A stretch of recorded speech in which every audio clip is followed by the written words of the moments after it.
ನಮಸ್ಕಾರ, ನ್ಯೂಸ್ ಎಟ್ 12ಗೆ ಸ್ವಾಗತ. ನಾನು ನವಿತಾ ಜೈನ್. ಚಾಮರಾಜನಗರ ಆಕ್ಸಿಜನ್ ದುರಂತಕ್ಕೆ ಇಂದಿಗೆ 1 ವರ್ಷ. ಆಕ್ಸಿಜನ್ ಕೊರತೆಯಿಂದ ಮೃತಪಟ್ಟಿದ್ರು 36 ಮಂದಿ. ಆಕ್ಸಿಜನ್ ಇಲ್ಲದೆ ಸಾವನ್ನಪ್ಪಿದ್ರು ಕೊರೋನಾ ರೋಗಿಗಳು. ಚಾಮರಾಜನಗರ ಆಕ್ಸಿಜನ್ ದುರಂತಕ್ಕೆ ಇವತ್ತಿಗೆ 1 ವರ್ಷ ಆಗಿದೆ. ಆಕ್ಸಿಜನ್ ಕೊರತೆಯಿಂದ 36 ಮಂದಿ ಮೃತಪಟ್ಟಿದ್ರು, ದಾರುಣ ಸಾವನ್ನ ಅನುಭವಿಸಿದ್ರು. ಆಕ್ಸಿಜನ್ ಇಲ್ಲದೆ ಕೊರೋನಾ ರೋಗಿಗಳು ಆಸ್ಪತ್ರೆಯಲ್ಲಿ ಪ್ರಾಣ ಬಿಟ್ಟಿದ್ರು. 1 ವರ್ಷ ಕಳೆದ್ರೂ ಮೃತರ ಕುಟುಂಬಕ್ಕೆ ಸಿಕ್ಕಿಲ್ಲ ನ್ಯಾಯ. 36 ಕುಟುಂಬಗಳಲ್ಲಿ 24 ಕುಟುಂಬಗಳಿಗಷ್ಟೇ ಪರಿಹಾರ ಸಿಕ್ಕಿರುವಂತದ್ದು. ಸರ್ಕಾರ ತಲಾ 5 ಲಕ್ಷ ಪರಿಹಾರವನ್ನ ಘೋಷಣೆ ಮಾಡಿತ್ತು ಆ ಸಂದರ್ಭದಲ್ಲಿ. ಆದ್ರೆ ಇನ್ನೂ 12 ಕುಟುಂಬಗಳಿಗೆ ನಯಾ ಪೈಸೆಯ ಪರಿಹಾರ ಸಿಕ್ಕಿಲ್ಲ. ಕಣ್ಣೀರಿನಲ್ಲೇ ಕೈ ತೊಳಿತಾ ಇವೆ ಆ ಸಂತ್ರಸ್ತ ಕುಟುಂಬಗಳು. ದುಡಿಯುವ ಕೈ ಇಲ್ಲದೆ ಕುಟುಂಬಗಳು ಅತಂತ್ರವಾಗಿವೆ. ಜೀವನ ನಡೆಸೋದಿಕ್ಕೂ ಈಗ ಸಾಧ್ಯ ಆಗದ ಪರಿಸ್ಥಿತಿ, ಜೀವನ ದುಸ್ತರ ಆಗಿದೆ. ಪರಿಹಾರ ಸಿಗದೆ ಜೀವನ ನಡೆಸೋದಿಕ್ಕೆ ಹೆಣಗಾಟವನ್ನ ಮಾಡ್ತಾ ಇವೆ ಆ ಕುಟುಂಬಗಳು. ಅಂದಿನ ಡಿಸಿಯ ನಿರ್ಲಕ್ಷ್ಯವೇ ಕಾರಣ ಅಂತ ಹೇಳಿತ್ತು ತನಿಖಾ ತಂಡ. ನ್ಯಾಯಮೂರ್ತಿ ವೇಣುಗೋಪಾಲ್ ಅವರ ನೇತೃತ್ವದ ಕಾನೂನು ಸೇವೆಗಳ ಪ್ರಾಧಿಕಾರದ ಸಮಿತಿ ತನಿಖೆಯನ್ನ ಮಾಡಿದಂತಹ ಸಂದರ್ಭದಲ್ಲಿದ್ದಂತಹ ಚಾಮರಾಜನಗರ ಡಿಸಿಯ ನಿರ್ಲಕ್ಷ್ಯದಿಂದಾಗಿ ಆಕ್ಸಿಜನ್ಗಳು ಬರದೆ ಅಲ್ಲಿ ರೋಗಿಗಳು ಸಾವನ್ನಪ್ಪೋದಕ್ಕೆ ಕಾರಣ ಆಯ್ತು ಅಂತ. ದುರಂತಕ್ಕೆ ಯಾರನ್ನೂ ಹೊಣೆ ಮಾಡಿಲ್ಲ. ಹಾಗಿದ್ರೆ ತಪ್ಪಿತಸ್ಥರು ಯಾರು? ಸಾವಿಗೆ ಯಾರು ಹೊಣೆ? ನ್ಯಾಯಾಂಗ ತನಿಖೆಯಿಂದ ಸಿಗತ್ತಾ ನ್ಯಾಯ? ಆ ಸಂದರ್ಭದಲ್ಲಿ ಇಬ್ಬರು ಡಿಸಿಗಳ ನಡುವಿನ ಹಗ್ಗ ಜಗ್ಗಾಟ, 36 ಜನ ಪ್ರಾಣವನ್ನ ಆದ್ರೆ 36 ಜೀವಗಳು ಅಲ್ಲಿ ಬಲಿಯಾಗಿದೆ. ಆಕ್ಸಿಜನ್ ಸಿಗದೆ ಆ ಒಂದು ಸಂದರ್ಭದಲ್ಲಿ ಇನ್ನೂ ಕೂಡ 12 ಕುಟುಂಬಗಳಿಗೆ ಪರಿಹಾರ ಸಿಕ್ಕಿಲ್ಲ.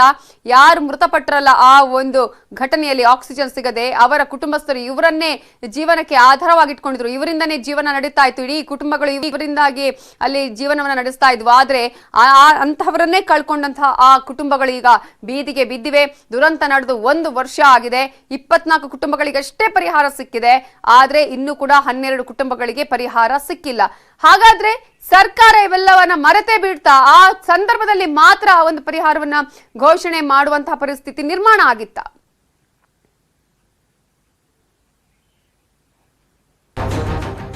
ಇದರ ಬಗ್ಗೆ ಇನ್ನಷ್ಟು ಡೀಟೇಲ್ಸ್ ಕೊಡೋದಕ್ಕೆ ನಮ್ಮ ರಿಪೋರ್ಟರ್ ನಂದೀಶ್ ಈಗ ಅಲ್ಲಿಂದ ನೇರ ಸಂಪರ್ಕದಲ್ಲಿದ್ದಾರೆ. ನಂದೀಶ್, 1 ವರ್ಷ ಈ ಒಂದು ಘಟನೆಯಾಗಿ 36 ಪ್ರಾಣಗಳನ್ನ ಕಳ್ಕೊಂಡಂತಹ ಸಂದರ್ಭ, ಒಂದು ಆಕ್ಸಿಜನ್ ಇಲ್ಲದೆ ಇದ್ದಂತಹ ಹಿನ್ನೆಲೆಯಲ್ಲಿ ಅಂತ ಹೇಳಿ ಇನ್ನೂ ಕೂಡ 12 ಕುಟುಂಬಗಳಿಗೆ ಪರಿಹಾರ ಸಿಕ್ಕಿಲ್ಲ ಅಂತ ಹೇಳಿದ್ರೆ ಏನ್ ಮಾಡ್ತಾ ಇದೆ ಜಿಲ್ಲಾಡಳಿತ, ಸರ್ಕಾರ? ಯಾಕೆ ಇನ್ನೂ ಕೂಡ ಗಮನಕ್ಕೆ ಬಂದಿಲ್ವಾ ಅವರಿಗೆ? ಖಂಡಿತ ಬಂದಿದೆ ನವಿತಾ ಜೈನ್. ಇದು ನಮ್ಮ ಆಳುವ ಸರ್ಕಾರಗಳ ಒಂದು ನಿರ್ಲಕ್ಷ್ಯಕ್ಕೆ ಹಿಡಿದ ಕೈಗನ್ನಡಿ ಅಂತಾನೆ ಹೇಳ್ಬೋದು. ಕಳೆದ ವರ್ಷ ಮೇ 2ನೇ ತಾರೀಕು ರಾತ್ರಿ ಆಕ್ಸಿಜನ್ ಕೊರತೆಯಿಂದ ಸುಮಾರು 36 ಜನ ಮೃತಪಟ್ಟರು. ಅದಾದ ತಕ್ಷಣ ಹೈಕೋರ್ಟ್ ಒಂದು ಕಾನೂನು ಸೇವಾ ಪ್ರಾಧಿಕಾರಿಗಳ ಒಂದು ಸಮಿತಿಯನ್ನು ರಚನೆ ಮಾಡಿ ತನಿಖೆಗೆ ಆದೇಶ ಮಾಡಿತು. ಸುವಮಟ್ಟ ಪ್ರಕರಣ ತರಿಸ್ಕೊಂಡು ಆ ಸಮಿತಿಯು ಸಹ 36 ಜನ ಸತ್ತಿದ್ದಾರೆ ಆಕ್ಸಿಜನ್ ಕೊರತೆಯಿಂದ ಅಂತ ಹೇಳ್ತು. ಜೊತೆಗೆ ಅಂದಿನ ಜಿಲ್ಲಾಧಿಕಾರಿಗಳು ಮತ್ತು ಮೆಡಿಕಲ್ ಕಾಲೇಜ್ ಡೀನು ಮತ್ತು ಚಾಮರಾಜನಗರ ಜಿಲ್ಲಾಸ್ಪತ್ರೆ ಮುಖ್ಯಸ್ಥರು, ಪ್ರಭಾರ ಮುಖ್ಯಸ್ಥರು ಇದಕ್ಕೆ ಕಾರಣ ಅಂತ ಬೊಟ್ಟು ಮಾಡಿತು. ಆದ್ರೆ ಸರ್ಕಾರ ಇದುವರೆಗೂ ಸಹ ಯಾರ ಮೇಲೂ ಕ್ರಮ ತಗೊಂಡಿಲ್ಲ.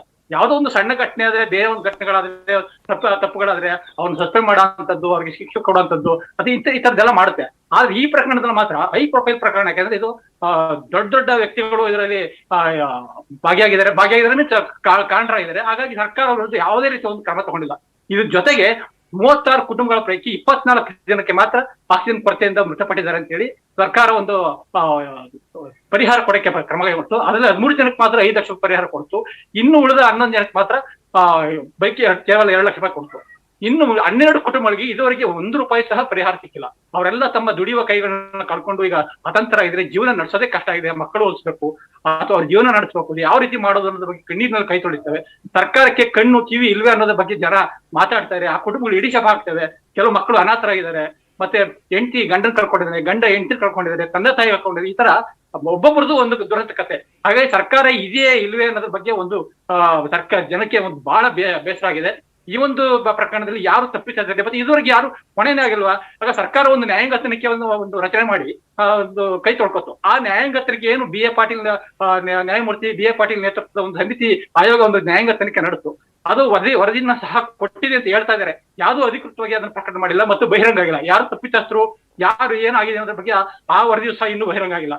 ಏನು ಹೈಕೋರ್ಟ್ ನೇಮಿಸಿತ್ತು ಒಂದು ನ್ಯಾಯಮೂರ್ತಿ ವೇಣುಗೋಪಾಲ್ ಅವರ ಒಂದು ಸಮಿತಿ, ಕಾನೂನು ಸೇವಾ ಪ್ರಾಧಿಕರಣ ಸಮಿತಿ, ಆ ಒಂದು ಸಮಿತಿ ವರದಿ ಅಷ್ಟೇ ಅಧಿಕೃತವಾಗಿ 36 ಜನ ಸತ್ತಿದ್ದಾರೆ, ಮತ್ತೆ ಎಲ್ಲರಿಗೂ ಪರಿಹಾರ ಕೊಡಬೇಕು, ಮತ್ತೆ ತಪ್ಪಿತಸ್ಥರು ಯಾರ್ಯಾರು ಅಂತ ಉಲ್ಲೇಖ ಮಾಡಿತ್ತು.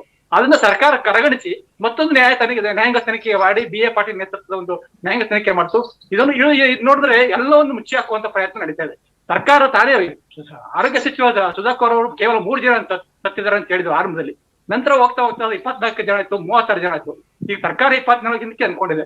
ಜೊತೆಗೆ ಈ ಕುಟುಂಬಗಳಿಗೆ ಏನ್ 12 ಕುಟುಂಬಗಳಿವೆ, ಸರ್ಕಾರ ಏನ್ ಕೊರೋನಾದಿಂದ ಮೃತಪಡ್ತಾರೆ ಅವರಿಗೆ 1 ಲಕ್ಷ ರೂಪಾಯಿ ಕೊಡುತ್ತೆ ಸರ್ಕಾರ, ರಾಜ್ಯ ಸರ್ಕಾರ. ಕೇಂದ್ರ ಸರ್ಕಾರ 50,000 ರೂಪಾಯಿ. ಹಾಗೆ ಸಂಪರ್ಕದಲ್ಲಿರಿ, ನಂದೀಶ್ ಮಾತನಾಡಿಸ್ತೀನಿ, ಇದ್ರ ಬಗ್ಗೆ ಇನ್ನಷ್ಟು ಡೀಟೇಲ್ ಅನ್ನ ಪಡ್ಕೊಳ್ತೀನಿ. ನಮ್ ಜೊತೆ ಈಗ ಮಾತನಾಡೋದಕ್ಕೆ ಸಿದ್ದರಾಜಮ್ಮ ಅನ್ನುವರು ಫೋನ್ ಸಂಪರ್ಕದಲ್ಲಿದ್ದಾರೆ. ಅವರು ತಮ್ಮ ಪತಿಯನ್ನ ಇದೇ ಒಂದು ಆಕ್ಸಿಜನ್ ದುರಂತದಲ್ಲಿ ಕಳ್ಕೊಂಡಿದ್ದಾರೆ. ಸಿದ್ದರಾಜಮ್ಮ ಅವರು ಹೇಗಿದ್ದೀರಿ? ನನ್ನ ಧ್ವನಿ ಕೇಳಿಸ್ತಾ ಇದೆಯಮ್ಮ? ಕೇಳ್ತಾ ಇದೆ ಮೇಡಮ್. ಈಗ ನಿಮ್ಮ ಪತಿಯನ್ನ ನೀವು ಕಳ್ಕೊಂಡ್ರಿ, ನಿಮ್ಮ ಕುಟುಂಬಕ್ಕೆ ಏನಾದ್ರೂ ಪರಿಹಾರ ಸಿಕ್ಕಿದೆಯಾ, ಹೇಗೆ? ಇಲ್ಲ ಮೇಡಮ್, ನನ್ಗೆ ಸರ್ಕಾರದಿಂದ ಯಾವುದೇ ರೀತಿಯ ಪರಿಹಾರ ಬಂದಿಲ್ಲ. ಮತ್ತೆ ನನ್ ಗಂಡ ಹೆಸರು ಆಗ ಲೀಸ್ಟ್ ಅಲ್ಲೇ ಹಾಕಿರ್ಲಿಲ್ಲ ಮೇಡಮ್. ಏನ್ ಹೇಳಿದ್ರು ಅವಾಗ? ಅಂದ್ರೆ ಆಕ್ಸಿಜನ್ ದುರಂತದಿಂದ ಸಾವನ್ನಪ್ಪಿದ್ದಲ್ಲ ಅಂತ ಹೇಳಿದ್ರ?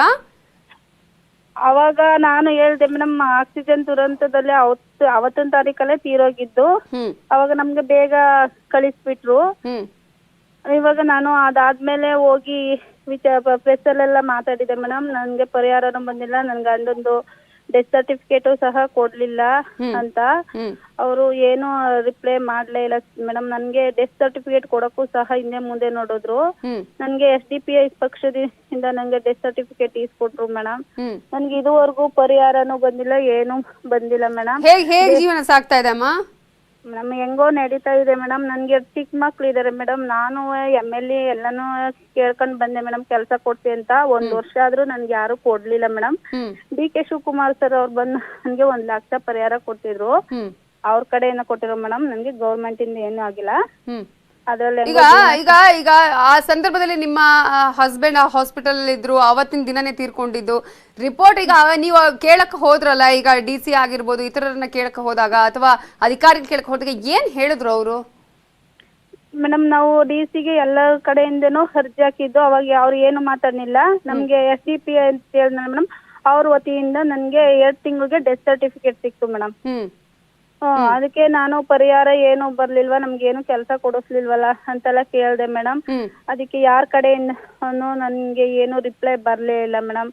ಬೇರೆಯವ್ರಿಗೆಲ್ಲ 1 ಲಕ್ಷ ಏನೋ ಬಂದಿರ್ಬೋದು, ನನ್ನದು ಲೀಸ್ಟ್ ಅಲ್ಲೂ ಇರ್ಲಿಲ್ಲ. ಮತ್ತೆ ನನ್ ಜೊತೆ ಯಾಕೆ ಹಾಕಿಲ್ಲ ಇದನ್ನ ನೀವು ಕೇಳಿದ್ರ ಅವರು? ನೀವು ಮೇಡಮ್ ಕೇಳ್ದು ಅಲ್ಲಿ ಏನೋ 3 ಜನ 4 ಜನ ಅಂತ ಮಾತ್ರ ಅವರು ಆಸ್ಪತ್ರೆ ಅವರು ರಿಪೋರ್ಟ್ ಕೊಟ್ಟಿದಂತ. ಮತ್ತೆ ನಮ್ಮ ಹೆಸರು ಅಲ್ಲಿ ಇರ್ನೇ ಇಲ್ಲ ಮೇಡಮ್. ಅದನ್ನೆಲ್ಲ ನಾನು ಪ್ರೆಸ್ ಅಲ್ಲೆಲ್ಲ ಹೇಳಿದೆ. ಅವಾಗ ಹಾಕೊಡ್ತೀವಿ ಅಂತ ಹೇಳಿದ್ರು. ಇಲ್ಲಿವರೆಗೂ ನನ್ಗೆ ದುಡ್ಡು ಬರ್ಲಿಲ್ಲ, ಏನು ಮತ್ತೆ ಒಂದ್ಸತ್ತು ಕರೆಸಲಿಲ್ಲ ಮೇಡಮ್. ಆ ಸಂದರ್ಭದಲ್ಲಿ ನಿಮ್ಗೆ ಬಾಡಿ ಕೊಡುವಂತಹ ಸಂದರ್ಭದಲ್ಲಿ ಇದರಿಂದಾಗಿ ತೀರ್ಕೊಂಡಿದ್ದು ಅಂತ ಏನು ಹೇಳಿಲ್ವಾ? ಆಗ ಏನು ಹೇಳಿಲ್ಲ ಮೇಡಮ್. ಬೇಗ ಎತ್ಕೊಂಡು ಹೊಂಟೋಗಿ ಇಲ್ಲಂತಂದ್ರೆ ಇಲ್ಲ ಹಾಕ್ಬಿಡ್ತೀವಿ ಅಂತ ಹೇಳಿದ್ರಂತೆ ಮೇಡಮ್. ಅವಾಗ ನಮ್ಗೆ ಏನ್ ಮಾಡ್ಬೇಕು ಅನ್ನೋದು ಗೊತ್ತಿಲ್ಲದೆ 1:30 ನೈಟು ನಾನು ಬಾಡಿ ತಗೊಂಡ್ ಬಂದ್ಬಿಟ್ಟೆ ಮೇಡಮ್ ನಮ್ಮೂರಲ್ಲಿ. ಹಂಗಾಗಿದೆ ಮೇಡಮ್. ಇನ್ನೂ ಪರಿಹಾರನೂ ಬಂದಿಲ್ಲ, ಏನು ಬಂದಿಲ್ಲ ಮೇಡಮ್. ನಾನು ಎಲ್ಲರನ್ನು ವಿಚಾರಿಸ್ದೆ, MLA ಎಲ್ಲರನ್ನು ಮೀಟ್ ಮಾಡಿದ್ದೀನಿ ಮೇಡಮ್. ನನ್ಗೆ ಚಿಕ್ಕ ಮಕ್ಳಿದಾರೆ. ಅವ್ರ ಎಜುಕೇಶನ್ಗೆ ಮತ್ತೆ ಅವ್ರ ಊಟ ವ್ಯವಸ್ಥೆಗೆ 2 ಹೆಣ್ಮಕ್ಳು ಸಾಕ್ಬೇಕು ಅಂದ್ರೆ ತುಂಬಾ ಕಷ್ಟ ಇದೆ. ನನ್ಗೆ ಆಧಾರವಾಗಿದ್ದವ್ರೆ ಅವರು. 1 ವರ್ಷ ಹಸ್ಬೆಂಡ್ ಮೇಡಮ್ ಬೆಂಗಳೂರಲ್ಲಿ ಪ್ರೈವೇಟ್ ಕಂಪ್ನಿಲಿ ಕೆಲಸ ಮಾಡ್ತಾ ಇದ್ರು ಮೇಡಮ್. ಅದ್ರಿಂದ ಅವರೇ ನಮ್ಗೆಲ್ಲ ಆಧಾರ ಆಗಿದ್ದು. ಈಗ ಅವ್ರನ್ನೇ ಕಳ್ಕೊಂಡು 1 ವರ್ಷದಿಂದ ನಾವು ಬೇಡ್ದಿರೋರ್ನೆಲ್ಲ ಕೆಲಸ ಕೇಳಿದೀವಿ, ಯಾರ ಕಡೆಯಿಂದನೂ ಆಗಿಲ್ಲ. MLAನೂ ಕೇಳಿದೆ, ಅವರು ಮಾಡ್ಕೊಡ್ಲಿಲ್ಲ ಮೇಡಮ್. ಇವಾಗ ಮಕ್ಕಳಿಗೆ ಎಜುಕೇಶನ್ ಅದು ಮತ್ತೆ ಅವ್ರ ಊಟದ ವ್ಯವಸ್ಥೆ ಅದು, ಇವಾಗ ಕರೆಂಟ್ ಬಿಲ್ ಅಂತೆ, TV ಬಿಲ್ ಅಂತೆ ಎಲ್ಲ ತುಂಬಾ ತೊಂದ್ರೆಲಿದ್ದೀನಿ ಅಂತೆಲ್ಲ ಹೇಳ್ದೆ ಮೇಡಮ್. ಯಾರ ಕಡೆಯಿಂದ ನನ್ಗೇನು ಮಾಡ್ಕೊಡ್ಲಿಲ್ಲ. ಆಗ ನಿಮ್ಮ ಹಸ್ಬೆಂಡ್ ಅಲ್ಲಿ ಇದ್ದಂತ ಸಂದರ್ಭದಲ್ಲಿ ಕೊರೋನಾ ಪ್ರಾಬ್ಲಮ್ ಜೋರ ಆಗಿತ್ತ? ಅವರಿಗೆ ಆಕ್ಸಿಜನ್ ಸಮಸ್ಯೆ ಇತ್ತ ಆ ಸಂದರ್ಭದಲ್ಲಿ? ಮೇಡಮ್ ಆಕ್ಸಿಜನ್ ಆಗಿತ್ತು. ಇಲ್ಲಿ ಕೊಳ್ಳೇಗಾಲದಲ್ಲಿ ತೋರಿಸೋದ್ಕ ನಗರಕ್ಕೆ ಬರ್ಬಿಟ್ಟು ಅಲ್ಲಿ ಆಕ್ಸಿಜನ್ ಹಾಕಿ ಮಲಗಿಸಿದ್ರು ಮೇಡಮ್. ಬೆಡ್ ಸಿಕ್ಕಿರ್ಲಿಲ್ಲ. ಹೆಂಗೋ ಸ್ಟ್ರೆಚರ್ಲೆ ಮಲಗ್ಬಿಟ್ಟು ನಾವು ತಗೊಂಡೋಗಿದ್ ಬೆಡ್ ಸೀಟ್ ಅಲ್ಲೇ ಮಲಗಿಸ್ಬಿಟ್ಟು ಹೆಂಗೋ ಓಡಿಸ್ತೆ. 2 ದಿನ 4 ದಿನ ಅಲ್ಲೇ ಇದ್ದು ಮೇಡಮ್. 2 ದಿನದಲ್ಲಿ ಡಿಸ್ಚಾರ್ಜ್ ಆಗುತ್ತೆ ಅನ್ನೋವರೆಗೆ May 1, 2 ಬಂದ ಕಾರಣ ಡಾಕ್ಟರ್ಗಳು ನರ್ಸ್ಗಳು ಯಾರು ಸರಿಯಾಗಿ ಟ್ರೀಟ್ಮೆಂಟ್ ಮಾಡ್ಲಿಲ್ಲ ಮೇಡಮ್.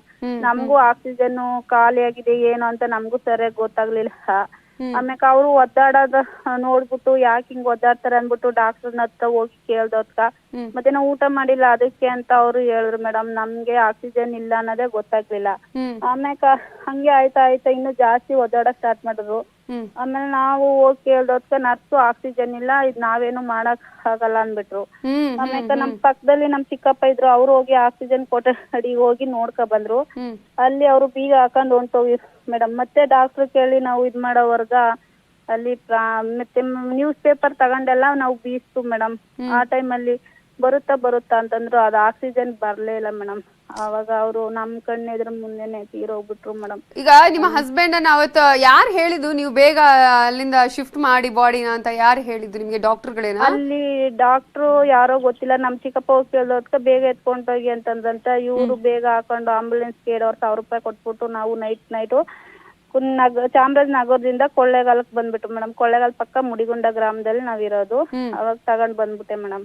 ಈಗ ಡಾಕ್ಟರ್ಗಳ ರಿಪೋರ್ಟ್ ಅಲ್ಲಿ ಏನಂತ ಹೇಳಿದ್ದಾರೆ? ಅದ್ರಲ್ಲಿ ಏನಾದ್ರು ಆಕ್ಸಿಜನ್ ಕೊರತೆಯಿಂದ ಸಾವನ್ನಪ್ಪಿರೋದ್ರ ಬಗ್ಗೆ ಏನಾದ್ರು ಡೀಟೇಲ್ಸ್ ಹೇಳಿದ್ರಾ? ನಮ್ಗೆ ಅಲ್ಲಿ ಆಸ್ಪತ್ರೆಯಿಂದ ಏನು ಕೊಡ್ಲೇ ಇಲ್ಲ ಮೇಡಮ್. ಅದು ಹೇಳದ್ನಲ್ಲ SDP ಪಕ್ಷದವ್ರ ವತಿಯಿಂದ ನನ್ಗೆ ಡೆತ್ ಸರ್ಟಿಫಿಕೇಟ್ ಅದು 2 ತಿಂಗಳು ಮಾತ್ರ ಸಿಕ್ತು ಮೇಡಮ್.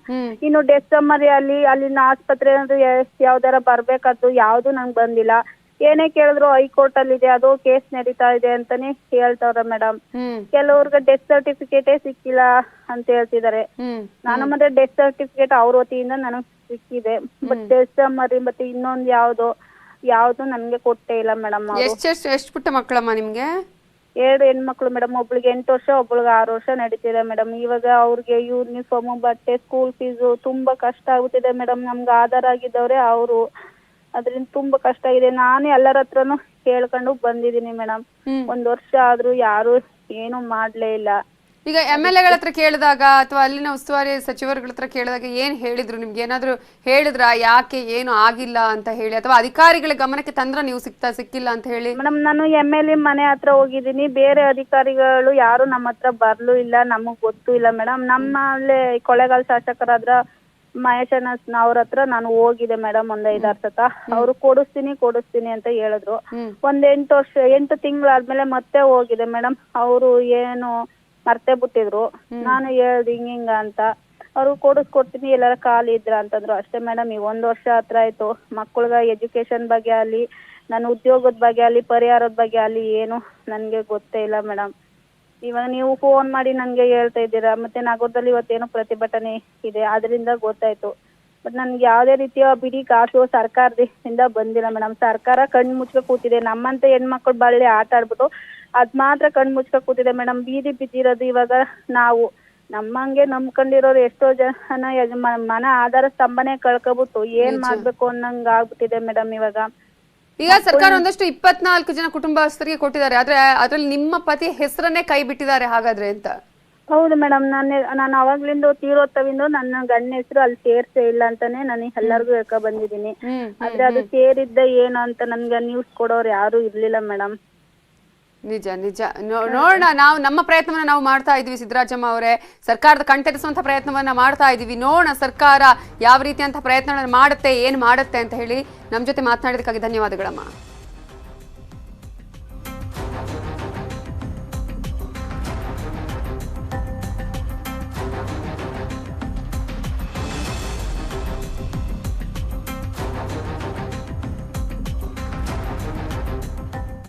ಚಾಮರಾಜನಗರದಲ್ಲಿ ನಡೆದಂತಹ ಆಕ್ಸಿಜನ್ ದುರಂತಕ್ಕೆ 1 ವರ್ಷ ಆಗಿದೆ. 24 ಕುಟುಂಬಗಳಿಗೆ 5 ಲಕ್ಷ ಪರಿಹಾರ ಘೋಷಣೆ ಆಗಿದೆ. ಒಂದಷ್ಟು ಕುಟುಂಬಗಳಿಗೆ ಸಿಕ್ಕಿದೆ. ಆದ್ರೆ 12 ಕುಟುಂಬಗಳ ಹೆಸರನ್ನೇ ಲಿಸ್ಟ್ ಇಂದ ಕೈ ಬಿಟ್ಟಿದ್ದಾರೆ. ಈಗಾಗಲೇ ನಮ್ಮ ಹತ್ರ ಮಾತನಾಡ್ತಾ ಇದ್ದಂತವ್ರು ಕೂಡ ಹೇಳ್ತಾ ಇದ್ರು, ನಮ್ಮ ಕುಟುಂಬ ನಮ್ಗೆ ಆಧಾರ ಆಗಿದ್ದವ್ರೆ ನಮ್ಮ ಪತಿ, ಆದ್ರೆ ನಮ್ಗೆ ಯಾವುದೇ ರೀತಿಯ ಪರಿಹಾರ ಸಿಕ್ಕಿಲ್ಲ, ನಾವು ಜೀವನಕ್ಕಾಗಿ ಒದ್ದಾಡಬೇಕಾದ ಪರಿಸ್ಥಿತಿ ಇದೆ ಅಂತ.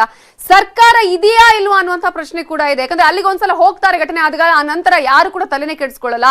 ಸರ್ಕಾರ ಇದ್ರ ಬಗ್ಗೆ ಗಮನವನ್ನು ವಹಿಸಬೇಕಾಗತ್ತೆ. ನಾವು ಇದ್ರ ಬಗ್ಗೆ ಫಾಲೋ ಅಪ್ ಮಾಡ್ತಾನೆ ಇರ್ತೀವಿ. ಸರ್ಕಾರ ಇನ್ನಾದ್ರೂ ಕಣ್ಣು ಬಿಟ್ಟು ನೋಡಬೇಕು. ಆ ಕುಟುಂಬಗಳ ಶಾಪದಿಂದ ಮುಕ್ತ ಆಗ್ಬೇಕು ಅಂದ್ರೆ ಆ ಕುಟುಂಬಗಳಿಗೆ ಪರಿಹಾರವನ್ನ ನೀಡುವಂತಹ ಪ್ರಯತ್ನಗಳು ಆಗ್ಬೇಕಾಗತ್ತೆ. ಉಳಿದ ಅಪ್ಡೇಟ್ಸ್ ನೋಡೋಣ ಬ್ರೇಕ್ ಆದ್ಮೇಲೆ.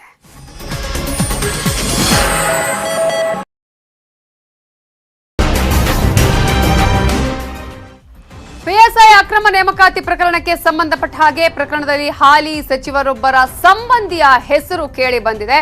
ಅಭ್ಯರ್ಥಿಯ ವಿಚಾರಣೆಯಲ್ಲಿ ಸ್ಫೋಟಕ ಸತ್ಯ ಬಯಲಾಗಿದ್ದು, ಈಗ ಸಿಐಡಿ ವಿಚಾರಣೆಯಲ್ಲಿ ಬಯಲಾಗಿದೆ ಆ ಒಂದು ಹೆಸರು. PSI ಅಕ್ರಮ ನೇಮಕಾತಿ ಪ್ರಕರಣಕ್ಕೆ ಸಂಬಂಧಪಟ್ಟ ಹಾಗೆ ಪ್ರಕರಣದಲ್ಲಿ ಹಾಲಿ ಸಚಿವರೊಬ್ಬರ ಸಂಬಂಧಿಯ ಹೆಸರು ಈಗ ಕೇಳಿ ಬಂದಿದ್ದು, ಅಭ್ಯರ್ಥಿಯ ವಿಚಾರಣೆಯಲ್ಲಿ ಸ್ಫೋಟಕ ಸತ್ಯ ಬಯಲಾಗಿದೆ. ಬಗೆದಷ್ಟು ಇನ್ನಷ್ಟು ಮಾಹಿತಿಗಳು ಸಿಗ್ತಾ ಇದೆ, ಬಗೆದಷ್ಟು ಆಳಕ್ಕೆ ಹೋಗ್ತಾ ಇದೆ ಈ ಪ್ರಕರಣ. ಸಿಐಡಿ ವಿಚಾರಣೆಯಲ್ಲಿ ಬಯಲಾಗಿತ್ತು ಹೆಸರು, ಪ್ರಭಾವಿ ಮಂತ್ರಿಯೊಬ್ಬರ ಸಂಬಂಧಿಯ ಹೆಸರು ಬಯಲಾಗಿತ್ತು. ಬಿಜೆಪಿ ಮಂತ್ರಿಯೊಬ್ಬರ ಸಂಬಂಧಿಗೆ ಸೇರಿದಂತೆ 80 lakh OMR sheet miss match ಹಿನ್ನೆಲೆಯಲ್ಲಿ ನೋಟಿಸ್ ಅನ್ನ ನೀಡಿದಂತಹ ಸಂದರ್ಭದಲ್ಲಿ 10 ಜನರಿಗೆ ಸಿಐಡಿ ಅಧಿಕಾರಿಗಳು ನೋಟಿಸ್ ಅನ್ನ ಕೊಟ್ಟಿದ್ರು. 4ನೇ ರ್ಯಾಂಕ್ ಪಡೆದಿದ್ದ ದರ್ಶನ್ ಗೌಡಗೂ ನೋಟಿಸ್ ಅನ್ನ ಕೊಟ್ಟಿದ್ರು. ನೋಟಿಸ್ ಕೊಟ್ಟ ಹಿನ್ನೆಲೆ ಆತ ವಿಚಾರಣೆಗೆ ಹಾಜರಾಗ್ತಾನೆ. ದರ್ಶನ್ ಗೌಡ ವಿಚಾರಣೆಯ ಸಂದರ್ಭದಲ್ಲಿ ಮಂತ್ರಿಯೊಬ್ಬರ ಸಂಬಂಧಿಗೆ 80 ಲಕ್ಷ ಮಾಹಿತಿಯನ್ನ ಕೊಟ್ಟಿರುವಂತಹ ಮಾಹಿತಿಯನ್ನ ಆತ ಬಿಚ್ಚಿಡ್ತಾನೆ. ಸೊ ಆ ಮಾಹಿತಿಯ ಹಿನ್ನೆಲೆ ಮಂತ್ರಿ ಸಂಬಂಧಿಯನ್ನ ವಿಚಾರಣೆಗೆ ಸಿಐಡಿ ಅಧಿಕಾರಿಗಳು ಕರೆದಿದ್ರು. ತಕ್ಷಣವೇ ಮಾಹಿತಿ ಮಂತ್ರಿಗೆ ಗೊತ್ತಾಗುತ್ತೆ. ಆ ಸಂದರ್ಭದಲ್ಲಿ ಸಿಐಡಿ ಅಧಿಕಾರಿಗೆನೆ ಬಿಜೆಪಿಯ ಪ್ರಭಾವಿ ಮಂತ್ರಿ ಅಲ್ಲಿ ಫೋನ್ ಮಾಡ್ತಾರೆ. ಯಾವುದೇ ಕಾರಣಕ್ಕೂ ವಿಚಾರಣೆ ಮಾಡಬೇಡಿ, ಈಗಲೇ ಬಿಟ್ಟು ಕಳುಹಿಸಿ ಅಂತ ತಿಳಿಸಿದ್ರಂತೆ ಪ್ರಭಾವಿ ಮಂತ್ರಿ. ಸೊ ಬಿಟ್ಟು ಕಳಿಸಿದ್ರ, ವಿಚಾರಣೆ ನಡೀಲಿಲ್ವಾ? ಇದು ಕೂಡ ಒಂದಷ್ಟು ಪ್ರಶ್ನೆಗಳನ್ನ ಹುಟ್ಟು ಹಾಕಿದೆ. ಈಗಾಗಲೇ ದರ್ಶನ್ ಗೌಡ 4ನೇ ರ್ಯಾಂಕ್ ಅನ್ನು ಪಡೆದಂತಹ ಅಭ್ಯರ್ಥಿ ಆಗಿದ್ದ. ಆತನ ವಿಚಾರಣೆ ಮಾಡುವಂತಹ ಸಂದರ್ಭದಲ್ಲಿ ಆತ ಈ ದುಡ್ಡಿನ ವಿಚಾರವನ್ನೆಲ್ಲ ಹೇಳಿದಾನೆ. ಆ ಸಂದರ್ಭದಲ್ಲಿ ಯಾರಿಗೆ ದುಡ್ಡು ಕೊಟ್ಟಿದ್ದಾರೆ ಅಂತ ಹೇಳಿದಾಗ ಬಿಜೆಪಿಯ ಪ್ರಭಾವಿ ಮಂತ್ರಿಯೊಬ್ಬರ ಸಂಬಂಧಿಗೆ 80 ಲಕ್ಷ ಸಂದಾಯ ಆಗಿರುವ ಬಗ್ಗೆ ಆತ ಹೇಳ್ತಾನೆ. ಅವರನ್ನ ಕರೆದು ವಿಚಾರಣೆ ಮಾಡೋಣ ಅಂತ ಹೇಳಿ ನೋಟಿಸ್ ಅನ್ನ ಕೊಡುತ್ತೆ. ಆಗ ವಿಚಾರಣೆ ಮಾಡಬಾರ್ದು ಅಂತ ಹೇಳಿ ಆ ಬಿಜೆಪಿಯ ಪ್ರಭಾವಿ ಮಂತ್ರಿ ಸಿಐಡಿ ಅಧಿಕಾರಿಗಳಿಗೇನೆ ಫೋನ್ ಕರೆ ಮಾಡಿ ಹೇಳ್ತಾರಂತೆ.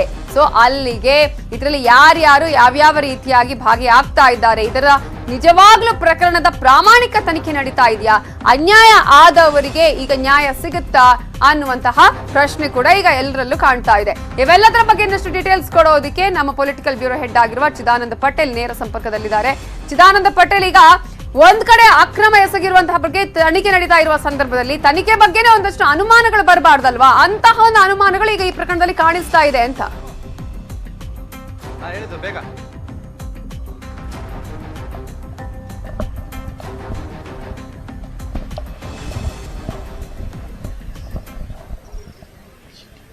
ಚಿದಾನಂದ ಪಟೇಲ್, ನನ್ನ ವಾಯ್ಸ್ ನಿಮ್ಗೆ ಕೇಳಿಸ್ತಾ ಇದೆಯಾದ್ರೆ, ಈಗ ನ್ಯಾಯ ಸಿಗಬೇಕು ಅಂತ ಹೇಳಿ ಒಂದು ಕಡೆ ಹೋರಾಟ, ಮತ್ತೊಂದು ಕಡೆ ಈಗಾಗಲೇ ಪ್ರಾಮಾಣಿಕ ಪ್ರಯತ್ನ ಮಾಡಿದವರಿಗೆ ಅನ್ಯಾಯ ಆಗಬಾರ್ದು ಅನ್ನುವಂಥದ್ದು. ಆದ್ರೆ ಅನ್ಯಾಯಕ್ಕೆ ತಕ್ಕ ಶಾಸ್ತಿ ಆಗ್ಬೇಕು ಅಂದ್ರೆ ಸರಿಯಾದ ತನಿಖೆ ಆಗ್ಬೇಕು. ತನಿಖೆ ಮೇಲೆನೆ ಅನುಮಾನ ಬಂದ್ರೆ ಹೇಗೆ ಅಂತ?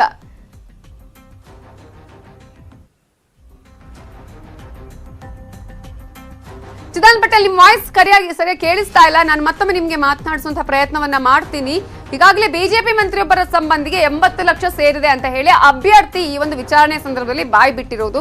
ಈಗ ಆ ವಿಚಾರ ತಿಳಿದ ತಕ್ಷಣವೇ ಸಿಐಡಿ ಅಧಿಕಾರಿಗಳು ಆತನ ವಿಚಾರಣೆಗೆ ನೋಟಿಸ್ ಅನ್ನ ಕೊಡ್ತಾರೆ. ಆದ್ರೆ ಆತ ವಿಚಾರಣೆಗೆ ಬಂದ್ರೆ ನನಗೆ ಪ್ರಾಬ್ಲಮ್ ಆಗುತ್ತೆ ಅಂತ ಹೇಳಿ ಬಿಜೆಪಿಯ ಪ್ರಭಾವಿ ಮಂತ್ರಿ ಆ ಅಧಿಕಾರಿಗೆನೆ ಕರೆ ಮಾಡಿ ಹೇಳ್ತಾರಂತೆ ವಿಚಾರಣೆಗೆ ಕರಿಬಾರ್ದು ಅಂತ ಹೇಳಿ.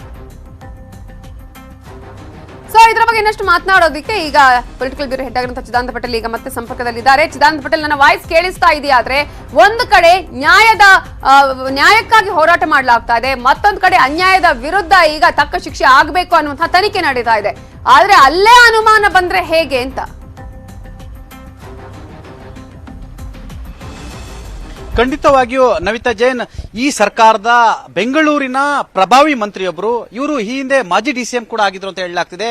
ಇವರ ಸೋದರ ಸಂಬಂಧಿಯಾಗಿರ್ತಕ್ಕಂಥ ಮಾಗಡಿಯ ಮೂಲದ ಸತೀಶ್ ಎಂಬುವರು ಈ ಪ್ರಕರಣದಲ್ಲಿ ದರ್ಶನ್ ಎಂಬುವರ ಮುಖಾಂತರ 80 ಲಕ್ಷ ರೂಪಾಯಿ ಹಣವನ್ನು ಪಡೆದು PSC ಹುದ್ದೆಗೆ ನೇಮಕ ಮಾಡಲಿಕ್ಕೆ ಸಹಕಾರವನ್ನು ಮಾಡಿದ್ರೆಂಬ ಗಂಭೀರ ಆರೋಪ ಇರತಕ್ಕಂಥದ್ದು.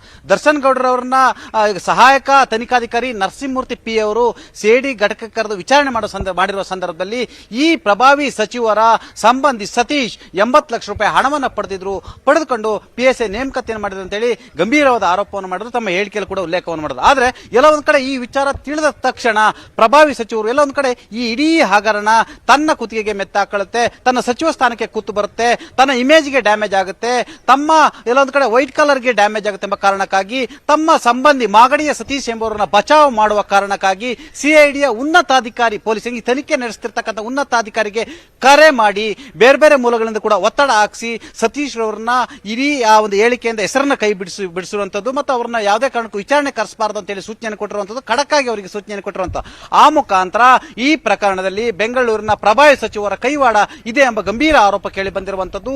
ಸಿಐಡಿ ಪೊಲೀಸರು ಎಲ್ಲ ಒಂದ್ ಕಡೆ ಸಚಿವರ ಈ ಒಂದು ಒತ್ತಡಕ್ಕೆ ಮಣಿದ್ರೆ ಎಂಬ ಪ್ರಶ್ನೆ ಈಗ ಒಡೆ ಮೂಡಿರ್ತಕ್ಕಂಥದ್ದು. ಯಾಕಂತ ಹೇಳಿದ್ರೆ ಇಡೀ ಪ್ರಕರಣ ಸಂಬಂಧಪಟ್ಟಾಗೆ ಸಿಐಡಿ ಪೊಲೀಸರ ಮೇಲೆ ಬಹಳಷ್ಟು ಅನುಮಾನ ಕೂಡ ವ್ಯಕ್ತವಾಗ್ತಿರುವಂತದ್ದು. ಯಾಕಂತ ಹೇಳಿದ್ರೆ ಬಿಜೆಪಿ ನಾಯಕಿಯಾಗಿ ಬಿಜೆಪಿ ಜೊತೆ ಮತ್ತು ಕಾಂಗ್ರೆಸ್ನ ಅನೇಕ ನಾಯಕರ ಜೊತೆ ಗುರುತಿಸಿಕೊಂಡಿದ್ದಂತ ದಿವ್ಯಾ ಆರೋಗ್ಯ ಅವರನ್ನ ಬಂಧನ ಮಾಡ್ಲಿಕ್ಕೆ 15 ದಿವಸ ತೆಗೆದುಕೊಂಡಂತ ಇದೇ ಸಿಐಡಿ ಪೊಲೀಸರು ಇದೀಗ ಎಲ್ಲ ಒಂದು ಕಡೆ ಈ ತನಿಖೆ ಹಾದಿ ಎತ್ತ ಸಾಗುತ್ತಿದೆ ಎಂಬ ಕ್ವಶನ್ ಕೂಡ ಮೂಡುವಂತದ್ದು. ಹಾಗಾಗಿ ಸಿಐಡಿ ಪೊಲೀಸರು ಈ ತನಿಖಾಧಿಕಾರಿಗಳು ಈ ಪ್ರಕರಣ ತನಿಖೆ ಮಾಡತಕ್ಕಂಥ ಉನ್ನತಾಧಿಕಾರಿಗಳು ಸ್ಪಷ್ಟಪಡಿಸಬೇಕಾಗಿದೆ. ನಾವು ನ್ಯಾಯ ಸಮ್ಮತವಾಗಿ ನಿಷ್ಪಕ್ಷಪಾತವಾಗಿ ಯಾವುದೇ ಸಚಿವರ ಪ್ರಭಾವ ಇದ್ರು ಒತ್ತಡ ಇದ್ರು ಕೂಡ ಈ ಒಂದು ಪ್ರಕರಣವನ್ನು ಭೇದಿಸ್ತೀವಿ, ಸಮಾಜಕ್ಕೆ ನ್ಯಾಯವನ್ನು ತಿಳಿಸ್ತೀವಿ ಅನ್ನೋ ಮುಖಾಂತರ ಅವ್ರು ಹಾಕಿರ್ತಕ್ಕಂಥ ಬಟ್ಟೆಗೆ ಮತ್ತು ಅವ್ರಿಗೆ ಕೊಟ್ಟಿರ್ತಕ್ಕಂಥ ಹುದ್ದೆಗೆ ಗೌರವ ಕೊಡಬೇಕಾಗಿದೆ. Navita Jain. Yes, thank you Chidanand Patel ಡೀಟೇಲ್ಸ್ಗೆ. ಇನ್ನು ಉಳಿದ ಪ್ರಮುಖ ಸುದ್ದಿ ನೋಡೋಣ ಚಿಕ್ಕ ಬ್ರೇಕ್ ಆದ್ಮೇಲೆ.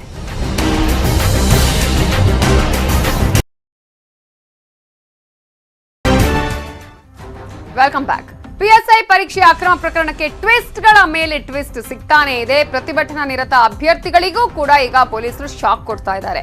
ಹೋರಾಟದ ನೇತೃತ್ವವನ್ನು ವಹಿಸಿದವರ ಮೇಲೂ ಎಫ್ಐಆರ್ ದಾಖಲಾಗ್ತಾ ಇದೆ. ಪಿಎಸ್ಐ ಟಾಪರ್ಗಳು ಕೂಡ ಈಗ ಈ ಪ್ರಕರಣದಲ್ಲಿ ಭಾಗಿಯಾಗಿರುವ ಬಗ್ಗೆ ಪೊಲೀಸರ ವಿಚಾರಣೆಯ ಸಂದರ್ಭದಲ್ಲಿ ಗೊತ್ತಾಗ್ತಾ ಇದ್ದ ಹಾಗೆ ಕಾಣಿಸ್ತಾ ಇದೆ.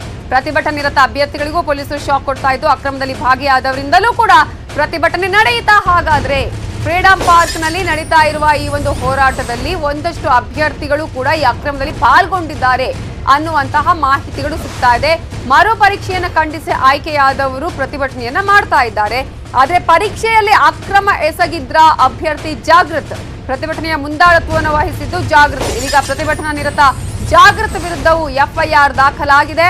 ಹೈಗ್ರೌಂಡ್ಸ್ ಠಾಣೆಯಲ್ಲಿ ಜಾಗೃತ್ ವಿರುದ್ಧ ಎಫ್ಐಆರ್ ದಾಖಲಾಗಿದ್ದು, ಮತ್ತೋರ್ವ ಅಭ್ಯರ್ಥಿ ರಚನಾ ಹನುಮಂತ ವಿರುದ್ಧವೂ ಎಫ್ಐಆರ್ ದಾಖಲಾಗಿದೆ. ರಚನಾ ಹನುಮಂತ ಮಹಿಳಾ ವಿಭಾಗದಲ್ಲಿ ಟಾಪರ್ ಆಗಿದ್ರು, ಮೊನ್ನೆ ಕೂಡ ಪ್ರೊಟೆಸ್ಟ್ ಅಲ್ಲಿ ಪಾಲ್ಗೊಂಡಿದ್ರು, ಎನ್ಕ್ವೈರಿಯಲ್ಲಿ ಆಲ್ರೆಡಿ ಅವರು ಪಾಲ್ಗೊಂಡಿದ್ರು. ಒಟ್ಟು 22 ಜನರ ವಿರುದ್ಧ ಎಫ್ಐಆರ್ ಅನ್ನ ಹಾಕಿದ್ದಾರೆ ಪೊಲೀಸರು. 22 ಜನರಲ್ಲಿ ಜಾಗೃತೆ A1 ಅಂತ ಉಲ್ಲೇಖ ಆಗಿದೆ.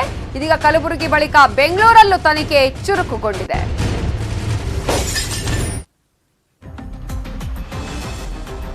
ಇದರ ಬಗ್ಗೆ ಇನ್ನಷ್ಟು ಡೀಟೇಲ್ಸ್ ಕೊಡೋದಕ್ಕೆ ನಮ್ಮ ರಿಪೋರ್ಟರ್ ಮುನಿರಾಜು ಈಗ ನೇರ ಸಂಪರ್ಕದಲ್ಲೇ. ಮುನಿರಾಜು, ಒಂದಷ್ಟು ಪ್ರಾಮಾಣಿಕ ಅಭ್ಯರ್ಥಿಗಳು ಹೋರಾಟದಲ್ಲಿ ಪಾಲ್ಗೊಂಡಿದ್ರೇನೋ ಅಂತ ಅನ್ಸುತ್ತೆ. ಆದ್ರೆ ಈಗ ನೋಡಿದ್ರೆ ಕೆಲವರು ಈ ರೀತಿ ಅಂತ ನಮ್ಮ ಹೆಸರು ಬರುತ್ತೆ ಅಥವಾ ಮತ್ತೆ ನಾವು ಅಭ್ಯರ್ಥಿ ಆಗಿ ಅಥವಾ ನಾವು PSIಗೆ ಆಯ್ಕೆ ಆಗೋದಕ್ಕೆ ಚಾನ್ಸೇ ಇಲ್ಲ ಅಂತ ಅಕ್ರಮದಲ್ಲಿ ಪಾಲ್ಗೊಂಡವರು ಹೋರಾಟ ಮಾಡ್ತಿದಾರಾ ಹೇಗೆ? ಈಗ ಎಲ್ಲರ ಮೇಲೆ ಪಾಪ ಅನುಮಾನ ಬರುವಾಗ ಆಗ್ತಿದೆಯಲ್ಲ ಅಂತ.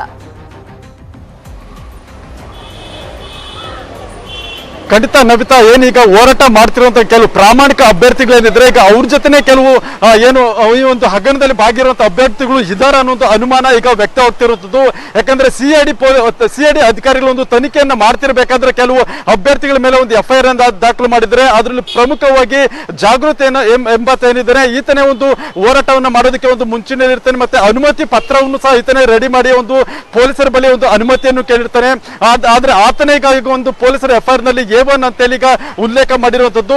ಏನು ಸಿಐಡಿ ಅಧಿಕಾರಿಗಳು ತನಿಖೆ ಮಾಡಿದ ಸಂದರ್ಭದಲ್ಲಿ OMR ಶೀಟ್ ಮತ್ತೆ ಕಾರ್ಬನ್ ಕಾಪಿಯಲ್ಲಿ ವ್ಯತ್ಯಾಸ ಕಂಡು ಬರುತ್ತೆ. ಆದ್ರಿಂದ ಆ ಒಂದು ವ್ಯತ್ಯಾಸದಲ್ಲಿ ಎಲ್ಲ ಒಂದ್ ಕಡೆ ಅಕ್ರಮ ಆಗಿರ್ಬೋದು ಅಂತೇಳಿ ಈಗ ಸಿಐಡಿ ಅಧಿಕಾರಿಗಳು ಹೈಗ್ರೌಂಡ್ಸ್ ಪೊಲೀಸ್ ಠಾಣೆಯಲ್ಲಿ 22 ಜನರ ವಿರುದ್ಧ ಒಂದು ಎಫ್ಐಆರ್ ಅನ್ನ ಮಾಡಿದ್ರು. ಅದರಲ್ಲಿ ಜಾಗೃತ್ A1 ಅಂತ ಹೇಳಿ ಉಲ್ಲೇಖವನ್ನು ಮಾಡಿದ್ದಾರೆ. ಮತ್ತೆ ಅದೇ ರೀತಿ ರಚನಾ ಹನುಮಂತ ಅಂತೇಳಿ ಒಬ್ಬ ಏನು ಅಭ್ಯರ್ಥಿ ಇದ್ರೆ ಆಕೆ ಒಂದು ಮಹಿಳಾ ವಿಭಾಗದಲ್ಲಿ ಟಾಪರ್ ಆಗಿ ಹೊರಗಡೆ ಬಂದಿರ್ತಾರೆ.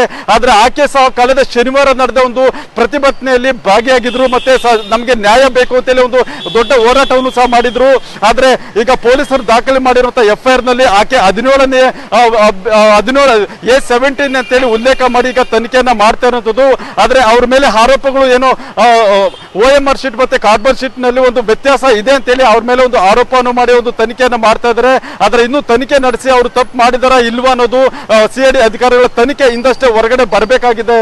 ನವಿತಾ, ಈಗ ಒಂದಷ್ಟು ಜನ ಪ್ರಾಮಾಣಿಕ ಅಭ್ಯರ್ಥಿಗಳು ಕೂಡ ಹೋರಾಟವನ್ನ ಮಾಡ್ತಾ ಇದ್ದಾರೆ. ಈಗ ಇಂತಹ ವಿಚಾರಗಳೀಗ ಕೇಳಿ ಬಂದಾಗ ಅವ್ರ ಜೊತೆ ನೀವು ಹೋರಾಟ ಮಾಡಿದ್ರು ಅಂತ ಹೇಳಿದ್ರೆ ಅವರ ಹೋರಾಟಕ್ಕೂ ಒಂದು ರೀತಿಯಾದಂತಹ ಕಪ್ಪು ಚುಕ್ಕೆ ಇಟ್ಟ ಹಾಗೆ, ಮತ್ತೊಂದು ಕಡೆ ಎಲ್ಲರ ಮೇಲೂ ಅನುಮಾನ ಬರುವ ಹಾಗೆ ಅಂತ ಹೇಳಿ. ಸೊ ಇನ್ನು ಕೂಡ ಈಗ ಈ ಒಂದು ತನಿಖೆ ನಡೀತಾ ಇದೆಯಾ? ಈಗ ಜಾಗೃತ ಆಗಿರುವುದು ರಚನಾ ಅವರನ್ನ ಈಗ ಎನ್ಕ್ವೈರಿ ಮಾಡ್ತಾ ಇದ್ದಾರಾ ಹೇಗೆ?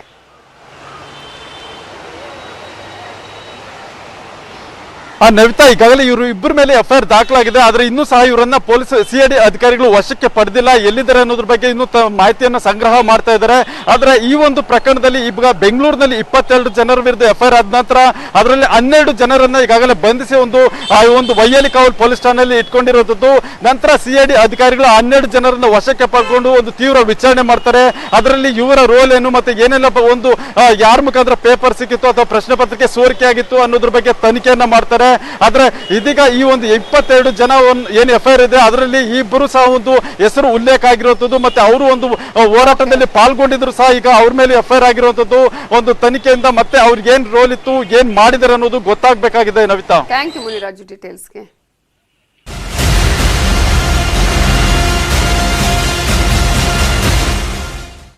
ರಾಜ್ಯದಲ್ಲಿ ನಾಯಕತ್ವ ಬದಲಾವಣೆಯ ವಿಚಾರಕ್ಕೆ ಸಂಬಂಧಪಟ್ಟ ಹಾಗೆ BL ಸಂತೋಷ್ ಹೇಳಿಕೆ ಬೆನ್ನಲ್ಲೇ ಸಿಎಂ ಲಂಚ್ ಪಾರ್ಟಿ ಆಯೋಜನೆ ಮಾಡಿದ್ದಾರೆ. ನಾಳೆ ಮಧ್ಯಾಹ್ನ ರೇಸ್ ಕೋರ್ಸ್ ನಿವಾಸದಲ್ಲಿ ಭೋಜನ ಕೂಟವನ್ನ ಏರ್ಪಡಿಸಿದ್ದಾರೆ. ಅಮಿತ್ ಶಾ ಅವರ ಆಗಮನ ಆಗುತ್ತೆ, ಅರುಣ್ ಸಿಂಗ್ ಅವರು ಬರ್ತಾರೆ. ಸೊ ಆ ಒಂದು ಹಿನ್ನೆಲೆಯಲ್ಲಿ ಸಿಎಂ ಕರೆದಿದ್ದಂತಹ ಈ ಒಂದು ಭೋಜನ ಕೂಟಕ್ಕೆ ಈಗ ಶಾಸಕರನ್ನು ಕರೆದಿದ್ದಾರೆ. MLCಗಳು ಹಿರಿಯ ನಾಯಕರಿಗೂ ಆಹ್ವಾನವನ್ನ ಕೊಟ್ಟಿದ್ದಾರೆ. ಕೋರ್ ಕಮಿಟಿ ಸದಸ್ಯರಿಗೂ ಸಿಎಂ ಬೊಮ್ಮಾಯಿ ಆಹ್ವಾನ ನೀಡಿದ್ದಾರೆ. ಒಂದ್ ಕಡೆ ಇನ್ನೆಷ್ಟು ಸಂತೋಷ್ ಅವರು ಹೇಳಿಕೆಯನ್ನು ಕೊಟ್ಟಿದ್ರು ಬದಲಾವಣೆಯ ವಿಚಾರ, ನಾಯಕತ್ವದ ವಿಚಾರಕ್ಕೆ ಸಂಬಂಧಪಟ್ಟ ಹಾಗೆ, ಮತ್ತೊಂದು ಕಡೆ ಭೋಜನ ಕೂಟವನ್ನ ಏರ್ಪಡಿಸಿದ್ದಾರೆ ಈಗ CM. BSY, Prahlad Joshi, DV Sadananda Gowda, Nalin Kumar Kateel, ಸಂಸದರು ಸೇರಿದಂತೆ ಕೋರ್ ಕಮಿಟಿ ಸದಸ್ಯರಿಗೂ ಸಿಎಂ ಖುದ್ದು ಆಹ್ವಾನವನ್ನ ಕೊಟ್ಟಿದ್ದಾರೆ. ಸೊ ಒಂದಷ್ಟು ಬೆಳವಣಿಗೆಗಳು ನಡೀತಾ ಇದೆ. ಸಿಎಂ ಹೇಳ್ಬಹುದು ಇದು ಈ ತರನೇ ನಾವು ಒಂದು ಭೋಜನ ಕೂಟವನ್ನು ಏರ್ಪಡಿಸಿದ್ದಷ್ಟೇ, ಇದರಲ್ಲಿ ಯಾವುದೇ ರೀತಿಯಂತಹ ನಾಯಕತ್ವದ ಬದಲಾವಣೆ ವಿಚಾರಕ್ಕೆ ಸಂಬಂಧಪಟ್ಟಂತೆ ಅಲ್ಲ ಅಂತ ಹೇಳಿ ಔಪಚಾರಿಕ ಭೋಜನ ಕೂಟ ಅಂತಾನು ಕೂಡ ಹೇಳಬಹುದು. ಅದೇ ಸಂತೋಷ್ ಅವರ ಹೇಳಿಕೆ ಕೊಟ್ಟ ಬೆನ್ನಲ್ಲೇ ಸಿಎಂ ಭೋಜನ ಕೂಟವನ್ನ ಏರ್ಪಡಿಸಿರೋದು ಒಂದಷ್ಟು ಅನುಮಾನಗಳಿಗೆ ಈಗ ಕಾರಣ ಆಗಿದೆ. ಇವಿಷ್ಟು ಈ ಹೊತ್ತಿನ ಪ್ರಮುಖ ಸುದ್ದಿ. ನೋಡ್ತಾ ಇರಿ News 18 ಕನ್ನಡ, ಜಾಲ ನಮ್ಮದು, ಬಲ ನಿಮ್ಮದು.